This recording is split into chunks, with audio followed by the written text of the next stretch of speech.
ফতুয়াবাজ বলবে, কোনো আপত্তি নাই। হকের পথে কথা বলা বন্ধ করা যাবে কি? জোরে বলুন। জন্মের পরে কানে আজান কি দেইনি, তুমি মৌলবাদী সারা হওনি। ঠিক না বে ঠিক? জোরে কন।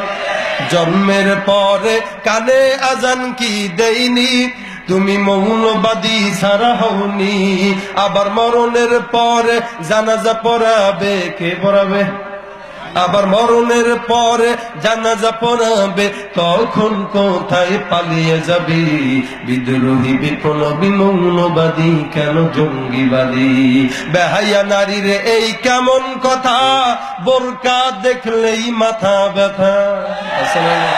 বেহাইয়া নারীর এই কেমন কথা, ইসলাম নিয়ে ওদের মাথা ব্যথা। আবার পর্দার কথা যখন বলি, তখন বলে ফতুয়াবাজি।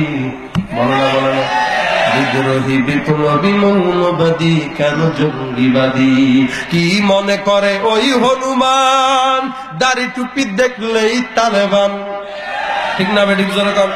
এই মুসলমান, দাড়ি টুপি দেখলে যারা ভয় পায়, বুঝতে হবে এই জামানার খাঁটি আবু জাহেলের দল। ঠিক না বেঠিক? জোরে কর। কারণ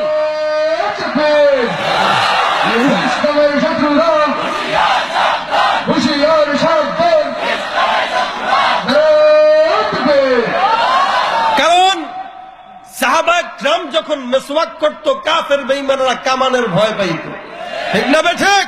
এই জামানায় যারা টুপি পাগড়ি জুব্বা মেসওয়াক দেখলে ভয় পায়, বুঝতে হবে এরা খাঁটি আবু জাহেলের উম্মত। ঠিক না বেঠিক? জোরে কর। কি মনে করে ওই হনুমান, দাড়ি টুপি দেখলেই তালেবান? আবার সিংহের চেয়েও বেশি ভয় পায় মাথায় পাগড়ি দেখে যদি।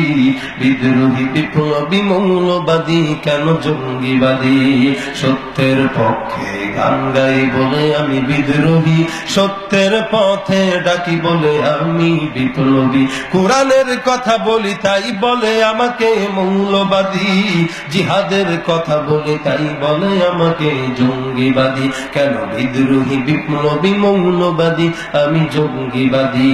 বিদ্রোহী বিপ্লবী মৌলবাদী কেন জঙ্গিবাদী?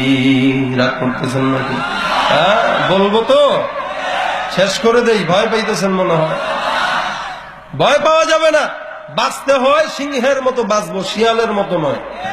এটা মুসলমানের জাতি, ওমরের জাতি। আমরা আবু বকর থেকে শিক্ষা নিতে হবে, হযরত আলী রাদিয়াল্লাহু তাআলা আনহু থেকে শিক্ষা নিতে হবে। বাঁচতে হবে তো সিংহের মতো।